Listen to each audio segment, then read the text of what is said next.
ഇതിനെ പലപ്പോഴും അല്ലെങ്കിൽ എല്ലായ്പ്പോഴും പരിപോഷിപ്പിക്കുന്നത് നേരത്തെ മോഹൻ മാഷ് സൂചിപ്പിച്ച വളരെ പ്രധാനപ്പെട്ട ഒരു കാര്യമാണ്. അദ്ദേഹം സൂചിപ്പിച്ച എഴുത്തുകാർന്ന് ഞാൻ അതിനെ കുറച്ചും കൂടെ വലിയൊരു തലത്തിലേക്ക് എല്ലാ തരത്തിലുള്ള സർഗാത്മക പ്രവർത്തനങ്ങളും മനുഷ്യൻ്റെ സാംസ്കാരികമായ മുന്നേറ്റത്തിൻ്റെ ഭാഗമാകുന്നു. മനുഷ്യൻ്റെ സർഗാത്മകതയാണ് മനുഷ്യനെ സാംസ്കാരികമായിട്ട് മുന്നേറാൻ സാധിക്കും. കലയുടെ സമസ്ത രൂപങ്ങൾ മുതലുള്ള സാധ്യതകളായിട്ട് മാറും. അത് സാഹിത്യമാണെങ്കിലും സംഗീതമാണെങ്കിലും ചിത്രകലയാണെങ്കിലും മറ്റേതൊരു കലാരൂപമാണെങ്കിലും ആ സർഗാത്മകത ഉള്ളത് കൊണ്ടാണ്, അത് പരിപോഷിപ്പിക്കപ്പെടുന്നത് കൊണ്ടാണ്, അതിനെ കൂടുതൽ പൊലിപ്പിച്ചെടുക്കുന്നത് കൊണ്ടാണ് മനുഷ്യ സമൂഹത്തിൻ്റെ മുന്നിലേക്കുള്ള പ്രയാണം സാധ്യമാകുന്നത്. ഭൗതികമായിട്ടുള്ള മുന്നേറ്റത്തിനെ കുറിച്ചല്ല വിവക്ഷിക്കുന്നത്. ഭൗതികമായ മുന്നേറ്റങ്ങൾക്ക് വേറെ മറ്റ് പല കാരണങ്ങളും നമുക്ക് എടുത്തു കാണിക്കാൻ കഴിയും. പുതിയ റോഡുകൾ, പുതിയ വിമാനങ്ങൾ, പുതിയ വാഹനങ്ങൾ, പുതിയ പണം, അത്തരം മുന്നേറ്റങ്ങൾ വേറെയാണ്. അതുമായി ടിക്കറ്റ് ചെയ്തിട്ടല്ല പറയുന്നത്. മനുഷ്യൻ്റെ സാംസ്കാരികമായിട്ടുള്ള മുന്നേറ്റം, ഈ സാംസ്കാരികമായിട്ടുള്ള മുന്നേറ്റം തീർച്ചയായിട്ടും അവൻ്റെ ഉള്ളിൽ ഉണരുന്ന ഒരു തരം, നമുക്ക് എങ്ങനെ അതിനെ വിശദീകരിക്കാൻ പറഞ്ഞത്, ഒരു തരം സ്പിരിച്വാലിറ്റി തന്നെയാണ്. ആ സ്പിരിച്വാലിറ്റി എന്ന് പറയുമ്പോൾ അത് പൊതുവെ വിൽക്കപ്പെടാനും വ്യാപാരത്തിനുമായിട്ട് ഉപയോഗിക്കുന്ന സ്പിരിച്വാലിറ്റിയുടെ തലത്തിലൊന്നുമല്ല ഞാൻ പറയുന്നത്. സ്നേഹത്തിൻ്റെതായ, പരസ്പരം മനസ്സിലാക്കുന്നതിൻ്റെതായ, പരസ്പരം ബഹുമാനിക്കുന്നതിൻ്റെതായ, അത്തരം സമൂഹത്തിലെ സമസ്ത കാര്യങ്ങളെയും പരിഗണിക്കുന്നതായിട്ട് വലിയൊരു മാനവികതയായിട്ട് ഈ പ്രപഞ്ചത്തിനെ മൊത്തമായിട്ട് തന്നെ നമുക്ക് ഏറെ ബഹുമാനത്തോടു കൂടി കാണാൻ കഴിയുന്ന ഒരവസ്ഥയിലേക്ക് എത്തുന്നു. ഇപ്പം ജി ശങ്കരക്കുറുപ്പിൻ്റെയൊക്കെ വളരെ വിശ്വദർശനം എന്ന് പറഞ്ഞ കവിതയിൽ പറയുന്ന വരികൾ, വന്ദനം സനാതനാനുക്ഷണ വികസ്വര സുന്ദര പ്രപഞ്ചാതികന്തമം പ്രഭാവമേ എന്ന് വിശ്വത്തിനെ തന്നെ, അത് എഴുത്തുകാരൻ്റെ വലിയ വിശാലമായൊരു മാനവികതയുടെയും പ്രപഞ്ച സങ്കല്പത്തിൻ്റെയൊക്കെ ഭാഗമായി വലിയൊരു സാംസ്കാരികമായിട്ടുള്ള ഒരു ഉയർന്ന തലത്തിൽ ചിന്തിക്കാൻ കഴിയുമ്പോഴാണ് അത് സാധ്യമാകുന്നത്.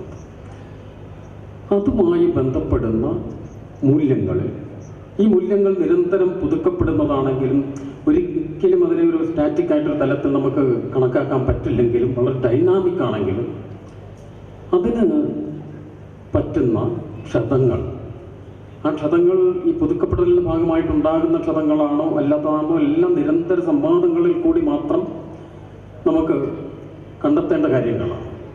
അത് പലപ്പോഴും നമ്മളെ ഭയപ്പെടുത്തുന്നുണ്ട്. അതാണ് നേരത്തെ സംസാരിച്ചിരുന്നവർ സൂചിപ്പിച്ച കാര്യങ്ങൾ, ഹിംസയെക്കുറിച്ചുള്ള ആകുലതകൾ, അതുപോലെ മനുഷ്യൻ്റെ വളരെ അധികം ജാതിയുടെയും വർഗീയതയുടെയും ഒക്കെ പേരിൽ പല രീതിയിൽ, ജാതിയുടെയും വർഗീയതയുടെയും പേരിൽ മാത്രമൊന്നുമല്ല മനുഷ്യർ വിഭാഗീയരാകപ്പെടുന്നു. പലതരത്തിലുള്ള കാരണങ്ങൾ അതിൻ്റെ ഉള്ളിൽ പ്രവർത്തിക്കുന്നു. ഇതൊക്കെ മനുഷ്യനെ വല്ലാത്ത രീതിയിൽ ആർത്തിയുടെയും സ്വാർത്ഥതയുടെയും ഒക്കെ പ്രയോക്താക്കളാക്കിയിട്ട് മാറ്റുകയും അതിൻ്റെ ഫലമായിട്ട് വളരെ ഹിംസാത്മകമായിട്ട് നമ്മുടെ സമൂഹം മാറുകയും നിരന്തരമായിട്ടത് ആഘോഷിക്കപ്പെടുകയും ഒക്കെ ചെയ്യുന്നതിൻ്റെ ഒരു വേദന എഴുത്തുകാരനുണ്ട്. എല്ലാ കലാകാരന്മാർക്കും ഇതുണ്ടെന്നാണ് ഞാൻ വിശ്വസിക്കുന്നത്. അവൻ യഥാർത്ഥ കലാകാരനാണെങ്കിൽ തൻ്റെ മുമ്പിലുള്ള ജീവിതം അവനെ ചുട്ടു പൊള്ളിക്കുക തന്നെ ചെയ്യും. അതിനോടുള്ള പ്രതികരണങ്ങൾ തന്നെയാണ് അയാൾ ചെയ്യുന്ന തൻ്റെ സർഗാത്മക പ്രവർത്തി. ഇത് ഒരു തരത്തിൽ ഇപ്പോൾ ഒരു സാമൂഹ്യ പരിഷ്കർത്താവിൻ്റെ റോളിൽ എഴുത്തുകാരനെ പ്രതിഷ്ഠിച്ചുകൊണ്ട് എഴുത്തുകാരനിൽ ചില വലിയ ഉത്തരവാദിത്തങ്ങൾ ഏൽപ്പിച്ച് ഇതെല്ലാം എഴുത്തുകാർ നോക്കിക്കൊള്ളും, ബാക്കിയുള്ളവർക്ക് അതിൽ ഒരു ഉത്തരവാദിത്വം ഇല്ല എന്ന തരത്തിൽ മാറി നിൽക്കുന്ന അങ്ങനത്തെ ഒരു സമീപനം തീരെ ശരിയാണെന്ന് എനിക്ക് തോന്നുന്നില്ല. എഴുത്തുകാരൻ മറ്റ് ഏതൊരു വ്യക്തിയെയും പോലെ തന്നെയുള്ള സാമൂഹ്യ ജീവി തന്നെയാണ്. അവൻ തൻ്റെ കലയിലൂടെ, കലാപ്രവർത്തനത്തിലൂടെ, മറ്റ് കലാപ്രവർത്തനം കുറച്ചും കൂടെ വ്യത്യസ്തമായിട്ട് എഴുത്തുകളിൽ ആശയങ്ങളുടെ അനന്തമായ സംവാദ സാധ്യതകൾ ഉൽപ്പാദിപ്പിക്കാൻ സാധിക്കുന്നു. മറ്റു കലകൾക്ക് മറ്റു തരത്തിലായിരിക്കാം അവർ സാധിക്കും. എഴുത്തുകാരനെ സംബന്ധിച്ചിടത്തോളം ഇത് സാധ്യമാകുന്നു. അതുകൊണ്ടാണ് സമൂഹം എപ്പോഴും എല്ലാ കാലത്തും ലോകത്തിൻ്റെ ചരിത്രത്തിലുടനീളത്തിൽ ഏറ്റവും കൂടുതൽ ഭരണവും അധികാരവുമായിട്ട് ബന്ധപ്പെടുന്നവർ ഭയപ്പെട്ടുകൊണ്ടിരിക്കുന്നതും എഴുത്തുകാരെയാകുന്നു. അതുകൊണ്ടാണ് എഴുത്തുകാർ വെടികൊണ്ട് കൊല്ലപ്പെടേണ്ടി വരുന്ന അവസ്ഥയുണ്ടാകുന്നില്ല. എഴുത്തുകാർ തടവിലാക്കപ്പെടുന്നത്, നാട് കടത്തപ്പെടുന്നത്, എഴുത്തുകാർ നിശബ്ദരാക്കുന്നത്, എഴുത്തുകാരൻ്റെ നേരെ പലരും വിരൽ ചൂണ്ടുന്നത്, ഇങ്ങനെ വളരെ വളരെ സങ്കീർണമായിട്ടുള്ളൊരവസ്ഥയാണ്. പക്ഷെ ഇന്നത്തെ ഒരു സാഹചര്യത്തിൽ ഇപ്പം ലോക സാഹിത്യം എടുത്താലോ അല്ലെങ്കിൽ ഇന്ത്യയിലെയോ കേരളത്തിലെയോ മലയാള ഭാഷയിലോ ഏത് തരത്തിലെടുത്താലും വളരെ ശക്തമായ പ്രതിഷേധങ്ങൾ, പ്രതിരോധങ്ങൾ എഴുത്തിലൂടെ നിർമ്മിക്കപ്പെടുന്നുണ്ട്. അത് ചില സംവാദങ്ങളിലൊക്കെ അതിലേക്ക് വളരെ കുറച്ച് കണ്ടുകൊണ്ട് പറയാറുണ്ട്. അതിനോടും ഞാൻ യോജിക്കുന്ന ആളല്ല. എഴുത്തുകാർ വളരെ ശക്തിയായിട്ട് തന്നെ തങ്ങളുടെ അഭിപ്രായങ്ങൾ പറയുകയും ഒരു സാംസ്കാരിക പ്രതിരോധത്തിന് സമൂഹത്തെ സജ്ജമാക്കുകയും ചെയ്യുന്നു. പക്ഷെ അതിൻ്റെ രീതികൾ തീർച്ചയായിട്ടും വ്യത്യസ്തമായിരിക്കാം. പലപ്പോഴും സംവാദത്തിൻ്റെതായൊരു ഭൂമിക സൃഷ്ടിച്ചെടുക്കുക എന്ന തലത്തിലാണ് എഴുത്ത് പോകുന്നത്. അതിന് പ്രധാനപ്പെട്ട ഒരു കാരണം മനുഷ്യവംശത്തിൻ്റെ തുടക്കം മുതൽ ഇതുവരെ ഉണ്ടായിട്ടുള്ള വളരെ വ്യത്യസ്തമായ നിരവധി മതങ്ങളും പലതരത്തിലുള്ള ദർശനങ്ങളുമെല്ലാം മുന്നോട്ട് വെച്ച മികച്ച മാതൃകകൾ, സ്നേഹത്തിൻ്റെയും ശാന്തിയുടെയും ഒക്കെ മികച്ച മാതൃകകൾ, സൗഹാർദ്ദത്തിൻ്റെ മാതൃകകളെല്ലാം ഉണ്ടായിരുന്നിട്ടും മനുഷ്യനെന്ന ഈ വിചിത്ര ജീവി, നേരത്തെ ഇന്നലെ സംസാരിച്ചു പോയ ശാമാഷ പറഞ്ഞാണ് ഈ ഹോമോസാപ്പിയൻ എന്ന് പറയുന്ന ഈ വിചിത്ര ജീവി ഇത്തരം കാര്യങ്ങളെയെല്ലാം പുല്ലുപോലെ തട്ടിക്കളഞ്ഞുകൊണ്ട് കൂടുതൽ ഹിംസാത്മകമാവുകയും കൂടുതൽ കൂടുതൽ കൂടുതൽ വയലൻസിലേക്ക് പോവുകയും ചെയ്യുന്നതിൻ്റെ മുമ്പിൽ എല്ലാവരെയും പോലെ എഴുത്തുകാരും അങ്കലാപ്പിലാണ് എന്നതാണ് സത്യം. എഴുത്തുകാരന് കൃത്യമായിട്ടൊരു ഉത്തരം മുന്നോട്ട് വയ്ക്കാവുന്നൊരു കാലമല്ല 21-ാം നൂറ്റാണ്ട്. എഴുത്തുകാരനെ സംബന്ധിച്ച് മറ്റേതൊരു വ്യക്തിയെ പോലെ തന്നെ സന്ദേഹങ്ങളുടെ ഒരു കാലമാണ്. ഇവിടെയാണ് ഒ വി വിജയൻ്റെ എഴുത്തിനും ഒ വി വിജയൻ്റെ കൃതികൾക്കും വലിയ പ്രസക്തി ഉണ്ടാകുന്നത്. ഒരു സന്ദേഹിയായിട്ട് ഈ സമൂഹത്തെ സമീപിക്കുന്നത് അത് ഇൻ്റലക്ച്വലായിട്ട് ദുർബലനായത് കൊണ്ടല്ല. ഒ വി വിജയനെ പോലെ മഹത്തായ ഒരു എഴുത്തുകാരൻ നിലനിൽക്കുന്ന ബോധ്യങ്ങളോട് സന്ദേഹങ്ങൾ ഉന്നയിച്ചുകൊണ്ട് ആ ബോധ്യങ്ങളെ ഒരു സംവാദത്തിന് വിധേയമാക്കത്തക്ക രീതിയിൽ തൻ്റെ എഴുത്തിനെയും ചിന്തകളെയും മുന്നോട്ട് കൊണ്ടുപോകുന്നത് അദ്ദേഹം ദാർശനികമായി ദുർബലനായതുകൊണ്ടല്ല, മറിച്ച് ദാർശനികനായി നിരന്തരം പുതുക്കപ്പെടാനുള്ള മനസ്സുള്ള ആളായതും പുതുക്കപ്പെടേണ്ടതാണെന്ന് ബോധ്യമുള്ള ആളായതുകൊണ്ടും പുതുക്കപ്പെടാൻ തയ്യാറായതുകൊണ്ടുമാണ്. വളരെ സൂക്ഷിച്ച് നമ്മൾ മലയാള സാഹിത്യത്തിനെ പരിശോധിക്കുകയാണെങ്കിൽ നമുക്ക് മനസ്സിലാവും, ഒ വി വിജയനെ പോലെ ലോകത്തിൽ നടക്കുന്ന സകല കാര്യങ്ങളെയും കൃത്യമായിട്ട് അറിഞ്ഞുകൊണ്ടും കൃത്യമായ രാഷ്ട്രീയ ബോധത്തോടു കൂടിയും നിരന്തരമായി വിശകലനം ചെയ്തും സദാ പുനർനവീകരിച്ചു കൊണ്ടിരുന്ന മറ്റൊരു എഴുത്തുകാരൻ ഉണ്ടായിരിക്കുമോ എന്ന് സംശയം. അതുകൊണ്ടായിരുന്നു അദ്ദേഹം പലതരം സന്ദേഹങ്ങൾ നമ്മുടെ മുമ്പിലെത്തിച്ചു. അദ്ദേഹത്തിൻ്റെ കൃതികളിലാണെങ്കിലും കഥയിലാണെങ്കിലും നോവലിലാണെങ്കിലും ലേഖനങ്ങളിലാണെങ്കിലും മറ്റ് കാർട്ടൂണുകളിലെ എല്ലാ തരത്തിലുള്ള അദ്ദേഹത്തിൻ്റെ പ്രവർത്തനങ്ങളും ദാർശനികമായി നിരന്തരം പുതുക്കപ്പെടുക എന്ന വളരെ പ്രധാനപ്പെട്ട ഒരു ആശയം മുന്നോട്ട് വയ്ക്കുകയും അതിനായിട്ടുള്ള നിരന്തര പരിശ്രമങ്ങളും, അത്തരം പരിശ്രമങ്ങളിൽ ഒന്നും അന്യമാകുന്നില്ല, എല്ലാ സാധ്യതകളും ഉപയോഗപ്പെടുന്നു. ഇത് ചില കാര്യങ്ങൾ നമുക്ക് അന്യമാണ്, ഇത് ശരിയല്ല എന്ന മുൻവിധികൾ ഒന്നുമില്ലാതെ തന്നെ ഇത്തരം കാര്യങ്ങളെ ഒരേ സമയം നല്ലതിനെ സ്വീകരിക്കാനും വിയോജിക്കുന്ന കാര്യങ്ങളിൽ വിയോജിക്കാനും ഒക്കെ കഴിയുന്ന രീതിയിൽ മുന്നോട്ട് കൊണ്ടുപോകാൻ അദ്ദേഹത്തിന് കഴിയും. അതാണ് മലയാള സാഹിത്യത്തിൽ പുതിയ തലമുറയിൽ വരുന്ന അല്ലെങ്കിൽ ഏത് കാലത്തെ തലമുറയിലും വരുന്ന ഓരോ എഴുത്തുകാരനും വായനക്കാരനും എഴുത്തിനെ, അക്ഷരങ്ങളെ, വാക്കുകളെ സ്നേഹിക്കുന്ന ഓരോരുത്തർക്കും അദ്ദേഹം ഏറെ പ്രിയപ്പെട്ട എഴുത്തുകാരനാണ്. അദ്ദേഹത്തിൻ്റെ ഓരോ കഥകളും ഇപ്പോൾ ഞാൻ നേരത്തെ മൗനമാഷൻ ഖദീജ ഡോക്ടറൊക്കെ പറഞ്ഞ കാര്യം അത് വീണ്ടും ആവർത്തിക്കുന്നില്ല. അദ്ദേഹത്തിൻ്റെ നോവലുകളും കഥകളും എല്ലാം തന്നെ ഓരോ തവണ വീണ്ടും വായിക്കുമ്പോഴും നമ്മളെ കൂടുതൽ ചിന്തിക്കാൻ പ്രേരിപ്പിക്കുന്നു, കൂടുതൽ നമ്മുടെ ഉള്ളിലൊരു ആന്തരികമായ സംവാദത്തിൽ നമ്മളെ സജ്ജമാക്കുന്നു. നമ്മുടെ ഉള്ളിലൊരു ഇൻറ്റേർണൽ ഡിസ്കോഴ്സ് നടക്കുക. ആ ഡിസ്കോഴ്സിന് പറ്റുന്ന ഒരു തലത്തിലേക്ക് വായനക്കാരനെ എത്തിക്കുന്നവയാണ് അദ്ദേഹത്തിൻ്റെ കൃതികളൊന്നും തന്നെ ഞാൻ വിശ്വസിക്കുന്നത്, ഇനി വേറെ തരത്തിലുള്ള വാദങ്ങൾ ഉണ്ടാകാം, ഞാൻ വിശ്വസിക്കുന്നത് ഒ വി വിജയൻ എന്നുള്ള എഴുത്തുകാരൻ്റെ ഒരു തരത്തിലുള്ള രചനകളും എന്തിൻ്റെയെങ്കിലും ഉത്തരങ്ങളായിരുന്നില്ല. അവ നമ്മെ ചിന്തിക്കാൻ പ്രേരിപ്പിക്കുന്ന, നമ്മുടേതായ ചിന്തകൾക്കുള്ള ഇടം നൽകുന്ന, നമുക്ക് നമ്മുടേതായ രീതിയിൽ യോജിക്കാനും വിയോജിക്കാനും പുതിയ അർത്ഥതലങ്ങളിലേക്ക് പോകാൻ നമ്മെ സഹായിക്കുന്നു, നമ്മളെ കരുത്തരാക്കുന്നു. അതുകൊണ്ടാണ് ഇപ്പോൾ ഒ വി വിജയൻ എന്തെങ്കിലും ഒരു കൃത്യമായിട്ടുള്ള ഉത്തരമാണ് പറഞ്ഞ് മുന്നോട്ട് വെച്ചിരുന്നതെങ്കിൽ അത് അടഞ്ഞു പോകുന്ന ചില ചിന്തകളായിട്ട് മാറുവാൻ, നിരന്തരം പുതുക്കപ്പെടുന്ന രീതിയിൽ, നിരന്തരം പുതുക്കപ്പെടാൻ തയ്യാറായിട്ടുള്ള രീതിയിൽ ഉള്ള കാര്യങ്ങളായിരുന്നു. അതിന് അദ്ദേഹം തൻ്റെ ചുറ്റും നടന്നുകൊണ്ടിരുന്ന ലോകത്തിലെ എല്ലാ കാര്യങ്ങളും വളരെ സൂക്ഷ്മമായി നിരീക്ഷിച്ചിരുന്നു എന്ന് അദ്ദേഹത്തിൻ്റെ ഓരോ കൃതികളും. ഇപ്പോൾ ഗുരുസാഗരത്തിലൊക്കെ വളരെ പ്രത്യക്ഷമായിട്ട് തന്നെ നിരവധി ഉദാഹരണങ്ങൾ കാണാം. അല്ലെങ്കിൽ പ്രവാചകന്റെ വഴിയിൽ വരുമ്പോഴും അല്ലെങ്കിൽ ഏതൊരു കൃതിയിൽ വരുമ്പോഴും വളരെ, ഈവൻ ഖസാക്കിൽ പോലും ഖസാക്കിൽ അങ്ങനെ ഈ ഒരു തലത്തിലൊന്നും ഒതുങ്ങി നിൽക്കുകയായിരുന്നില്ല. എത്ര വിശാലമായിട്ടാണ് കാര്യങ്ങൾ ആ കാലം ചർച്ച ചെയ്തിരുന്ന കാര്യം എന്താണ്, അത് എഴുതുന്ന സമയത്ത് ലോകത്ത് സംഭവിച്ചിരുന്ന മറ്റു കാര്യങ്ങൾ എന്തൊക്കെയായി, ശാസ്ത്രരംഗത്ത്, സാങ്കേതിക വിദ്യയിൽ, അതുപോലെ തന്നെ ചിന്തകളിൽ, ഇതിലൊക്കെ ഉണ്ടായിരുന്ന മുന്നേറ്റങ്ങളെ വളരെ സൂക്ഷ്മമായി സ്വാംശീകരിച്ചുകൊണ്ട് അതാണ് നമ്മുടെ മുമ്പിൽ ഒരു സംവാദത്തിനായിട്ട് അദ്ദേഹം വെച്ചു തന്നത്. ആ സംവാദത്തിൻ്റെതായിട്ടുള്ള ഇടങ്ങളെ സൃഷ്ടിച്ചെടുക്കുകയും കൂടുതൽ വികസിപ്പിക്കുകയും ചെയ്യുക എന്ന നിരന്തരമായ പ്രക്രിയ തീർച്ചയായിട്ടും ഒ വി വിജയൻ്റെ ശേഷം വരുന്ന എഴുത്തുകാരിലും അത് തുടരുന്നുണ്ട്. ഓരോ എഴുത്തുകാരനിലും മലയാള ഭാഷയിൽ ശക്തമായിട്ട് അല്ലെങ്കിൽ ഗൗരവമായിട്ട് എഴുതുന്ന ഓരോ എഴുത്തുകാരനിലും ഓരോ എഴുത്തുകാരിയിലും ഈ ചിന്തകൾ പല അളവിൽ, പല രീതിയിൽ, പല തരത്തിൽ പ്രവർത്തിക്കുന്നു. ഓരോരുത്തരുടെയും രീതികൾ വ്യത്യസ്തമാണ്. ഓരോരുത്തരും പ്രശ്നങ്ങളെ സമീപിക്കുന്ന വഴികളൊക്കെ വ്യത്യസ്തമായിരിക്കാം. പക്ഷെ തീർച്ചയായിട്ടും അദ്ദേഹത്തെ പോലെ ഒരു എഴുത്തുകാരൻ നൽകുന്ന ഒരു കരുത്ത്, ഒരു ഉൾക്കാഴ്ച, ഒരു കോൺഫിഡൻസ്, അതൊക്കെ വളരെ വളരെ വളരെ വലുതാണെന്ന് വിശ്വസിക്കുന്ന ആളാണ് ഞാൻ.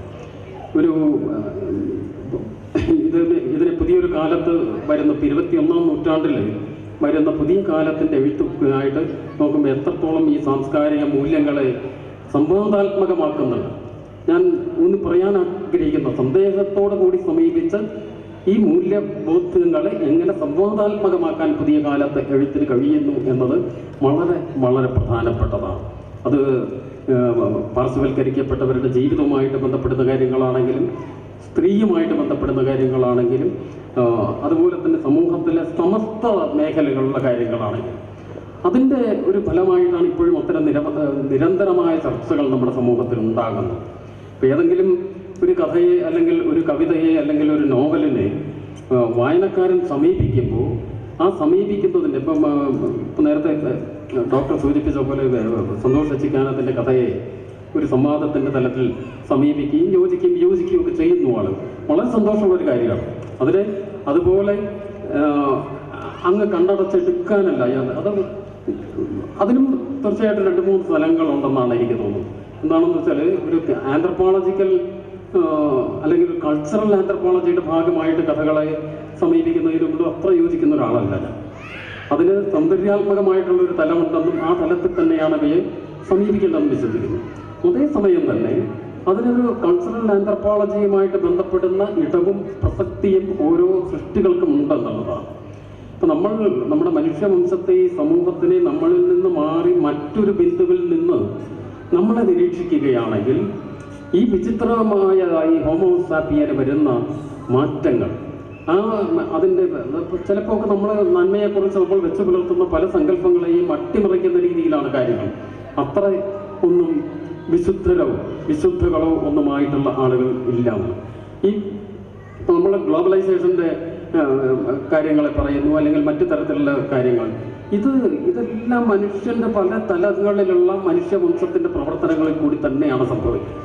നമ്മൾ ലോകത്തിനെ മൊത്തമായിട്ടെടുത്താൽ ഓരോ ഭാഗങ്ങളിൽ പല തരത്തിൽ രൂപീകരിക്കപ്പെട്ട വിവിധ സാമൂഹിക അവസ്ഥകളിൽ നിന്ന് ഉരുത്തിരിഞ്ഞു വരുന്ന സാമ്പത്തിക, രാഷ്ട്രീയ, അധികാര താല്പര്യങ്ങൾ അത് പല വിചിത്രമായിട്ടുള്ള രീതിയിൽ പ്രവർത്തിക്കുകയും അവർ ഇപ്പം നമ്മളൊക്കെ പറയാറുണ്ട്, അമേരിക്ക അതിൻ്റെ അതിർത്തിയല്ല സംരക്ഷിക്കുന്നത്, അതിൻ്റെ താല്പര്യങ്ങളെയാണ്. അമേരിക്ക ഡിഫൻസ് ഇൻട്രസ്റ്റ് എന്നാണ് പറയുന്നത്, താല്പര്യങ്ങളെയാണ് സംരക്ഷിക്കുന്നത്. എന്നാൽ മറ്റു ചില സ്ഥലത്ത് അതിർത്തികളെയായിരിക്കും സംരക്ഷിക്കുന്നത്. വളരെ വിചിത്രമായിട്ടുള്ള രീതിയിൽ നിരവധി കാര്യങ്ങൾ ഇതിന് ഇടയിൽ സാമ്പത്തികമായിട്ടും സാമൂഹികമായിട്ടുള്ള അവസ്ഥയിലും അതുപോലെ തന്നെ മനുഷ്യൻ്റെ വ്യക്തി ജീവിതത്തിലും എല്ലാം ഉണ്ടാകാം. നമുക്ക് അതാണ് ഞാൻ നേരത്തെ പറഞ്ഞത്, വളരെയധികം ആകുലതകളുണ്ട് ഈ കാലം, വളരെയധികം വേദനയുണ്ട്, പലപ്പോഴും വളരെ വിഷമം തോന്നുന്നുണ്ട്. ഓരോ കലാകാരനും ഒരു കണ്ണുനീർത്തുള്ളിയോടുകൂടിയല്ലാതെ തൻ്റെ സൃഷ്ടിയിലേക്ക് ഏർപ്പെടാൻ കഴിയില്ല. അത്ര ഭീകരമായിട്ടുള്ളൊരു കാലമാണ് ആയി മാറും. ഇതിന് ഉത്തരവും നൽകാൻ കഴിയില്ല. അതേസമയം ഇതിനെക്കുറിച്ചുള്ള സംവാദങ്ങളിലൂടെ ഒരു കൂട്ടായിട്ടുള്ള ചിന്തയുടെ ഭാഗമായിട്ട് എങ്ങനെ നന്മയുടെ അംശങ്ങളെ നമ്മുടെ സമൂഹത്തിലേക്ക് കൊണ്ടുവരാം. എന്തെങ്കിലുമൊക്കെ പ്രതീക്ഷ ബാക്കിയുണ്ടെന്ന് വിശ്വസിക്കാൻ ആഗ്രഹിക്കുന്ന ഒരാളാണ് ഞാൻ. എന്തെങ്കിലും തരത്തിൽ ഈ സമൂഹത്തിൽ നമ്മുടെ ചെറുപ്പക്കാർക്കും ചെറുപ്പക്കാരികൾക്ക് ഈ സമൂഹത്തെ നല്ല രീതിയിൽ കൊണ്ടുപോകാൻ കഴിയുമെന്ന് വിശ്വസിക്കുന്ന അതിനുള്ള ഇടങ്ങൾ ഒരുക്കിയെടുക്കുക, ആ മനുഷ്യ നന്മയെക്കുറിച്ചുള്ള ഓരോ വ്യക്തിയിലും ഉള്ള ബോധ്യങ്ങളെ നിലനിർത്താനും കുറച്ചും കൂടെ മെച്ചപ്പെടുത്താനും ഒക്കെ സഹായിക്കുക, ഇതൊക്കെയാണ്. തീർച്ചയായിട്ടും അക്കാഡമികൾക്കൊക്കെ വളരെ പ്രധാനപ്പെട്ട ഒരു പങ്ക് ഈ തരത്തിൽ ഇത്തരം രംഗങ്ങളിൽ അക്കാഡമികൾക്ക് മാത്രമല്ല എല്ലാ തരത്തിലുള്ള സ്ഥാപനങ്ങൾക്കും വഹിക്കാനാണ്. നമ്മുടെ ഗ്രാമങ്ങൾ, നമ്മുടെ സമൂഹം, ഇവിടെയൊക്കെ സാംസ്കാരികമായ വിനിമയങ്ങളും അതിൻ്റെ നിരന്തരമായ പ്രവർത്തനങ്ങളും വളരെ ശക്തമായിട്ട് നിലനിൽക്കുകയാണെങ്കിൽ ഒരു പരിധി വരെയെങ്കിലും നമുക്ക് ഹിംസയെ പ്രതിരോധിക്കാൻ കഴിയും. അതാണ് പലപ്പോഴും ഇല്ലാതെയായി പോകുന്നത്. ചെറുപ്പക്കാർക്ക് വളരെ ക്രിയേറ്റീവായിട്ടൊരു എനർജിയുണ്ട്, ഒരു സർഗാത്മക ഊർജ്ജം. അത് ആവിഷ്കരിക്കാനുള്ള അവസരങ്ങൾ, അത് ആവിഷ്കരിക്കാനുള്ള ഇടങ്ങൾ സൃഷ്ടിച്ചെടുക്കാനുള്ള ബാധ്യതയാണ് ഇപ്പോൾ സാഹിത്യ അക്കാദമി ആണെങ്കിലും അതുപോലെയുള്ള മറ്റ് സർക്കാർ സ്ഥാപനങ്ങളോ അല്ലാത്ത സ്ഥാപനങ്ങൾക്ക് എല്ലാ തരത്തിൽ ഈ ഇടങ്ങളിൽ പ്രവർത്തിക്കുന്ന ഓരോരുത്തർക്കുമുള്ളത്.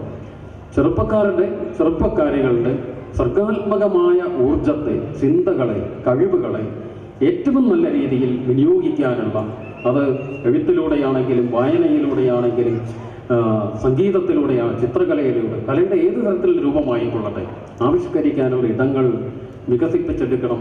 അതിന് നിരന്തരമായിട്ടുള്ള പ്രവർത്തനങ്ങൾ ഉണ്ടാകണം. അതിലൂടെ മാത്രമാണ് നമുക്ക് ഈ മൂല്യങ്ങളെ കൂടുതൽ മെച്ചപ്പെടുത്തുക. ഞാൻ സംരക്ഷിക്കുക എന്നുള്ള വാക്ക് പറയാൻ ഞാൻ ആഗ്രഹിക്കുന്നില്ല. കാരണം എന്താ വെച്ചാൽ എന്തിനാണ് സംരക്ഷിക്കുന്നത് നമുക്ക് വല്ലാത്ത കൺഫ്യൂഷനാണ്. നിലനിൽക്കുന്നതിൽ നിന്ന് കൂടുതൽ മെച്ചപ്പെട്ട നിലയിലേക്ക് ഇതിനെ കൊണ്ടുപോകാൻ കഴിയുക, പരസ്പരം ബഹുമാനിക്കാൻ, പരസ്പരം സ്നേഹിക്കാൻ, പരസ്പരം വിശ്വസിക്കാൻ ഒക്കെ കഴിയുന്ന തരത്തിലുള്ള സമൂഹത്തെ ആക്കി മാറ്റാൻ നമുക്ക് അതിനുള്ള കഴിവുകളാണ് ഉണ്ടാകേണ്ടത്. വളരെ സന്തോഷമുണ്ട്. ഇപ്പോൾ നിങ്ങളെപ്പോലെയുള്ള ആളുകൾ ഇപ്പോൾ ഹൈദരാബാദിൽ നേരത്തെ രോഹിത് വെമുലയുടെ കാര്യം ഡോക്ടർ സൂചിപ്പിച്ചതാണ്. അതുപോലെ ഹൈദരാബാദിന് വലിയ ഒരു ചരിത്രമുണ്ട്. ആ ചരിത്രത്തിൻ്റെയൊക്കെ പശ്ചാത്തലമുള്ളൊരു മണ്ണിലാണ് നിങ്ങൾ നിൽക്കുന്നത്. വളരെ പ്രധാനപ്പെട്ടതാണ് പല തരത്തിലും. അതിലേക്കും ഞാൻ കിടക്കുന്നില്ല, അതിനുള്ള സമയവും സന്ദർഭവും അല്ലാത്തതുകൊണ്ട് അതിലേക്ക് കിടക്കുന്നില്ല. അവിടെ തീർച്ചയായിട്ടും നിങ്ങളുടെ പ്രവർത്തനങ്ങൾ ഈ സമൂഹത്തിലെ സ്നേഹം, ദയ, കരുണ തുടങ്ങിയവയൊക്കെ നിലനിർത്താനും വളർത്തിയെടുക്കാനുമുള്ളതാകട്ടെ എന്ന് ആശംസിക്കുന്നു. വളരെ വളരെ സന്തോഷം. നമസ്കാരം.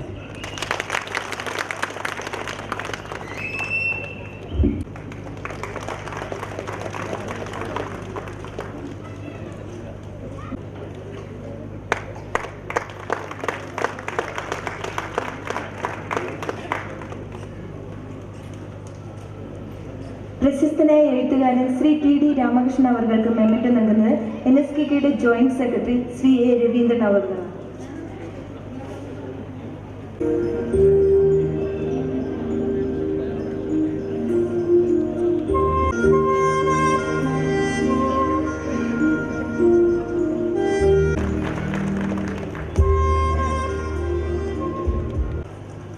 വേദിയിലും സദസ്സിലും ഈ പരിപാടിയുടെ ഉദ്ഘാടനം കാർമ്മികത്വം വഹിച്ച കേരള സാഹിത്യ അക്കാദമിയുടെ ഉപാധ്യക്ഷ ഡോക്ടർ ഖദീജ മുംതാസ്, സെമിനാറിൻ്റെ മുഖ്യ പ്രഭാഷകനായി ഇവിടെ ക്ഷണം സ്വീകരിച്ചെത്തിയ ശ്രീ ടി.ഡി. രാമകൃഷ്ണൻ, നവീന സാംസ്കാരിക കലാകേന്ദ്രത്തിൻ്റെ മുഖ്യ കാര്യദർശി E. വിപിനൻ, NSKKയുടെ കുടുംബാംഗങ്ങൾ, ഹൈദരാബാദ് നഗരത്തിൻ്റെ നാനാഭാഗങ്ങളിൽ നിന്നും ക്ഷണം സ്വീകരിച്ചെത്തിയ ബഹുമാന്യരായ എല്ലാ മലയാളി സംഘടനാ ഭാരവാഹികൾ, സഹൃദയർ, സാഹിത്യ സ്നേഹികൾ, മറ്റെല്ലാ സഹോദരി സഹോദരങ്ങളെ,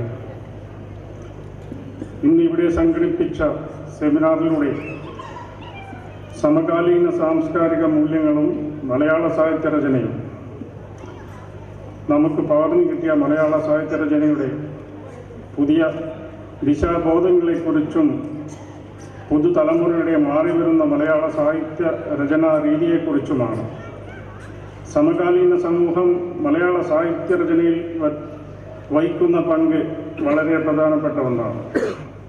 ഒരുപക്ഷെ ഒരു സാധാരണക്കാരൻ എന്ന നിലയിൽ എനിക്കും നിങ്ങളിൽ പലർക്കും മലയാള സാഹിത്യരചനയിലെ പുതുവെളിച്ചങ്ങളെക്കുറിച്ചും വഴിത്തിരിവുകളെക്കുറിച്ചും ഈ സെമിനാറിലൂടെ മനസ്സിലാക്കാൻ കഴിഞ്ഞു എന്നുള്ള സത്യം അത്യധികം സന്തോഷം നൽകുന്ന ഒന്നാണ്.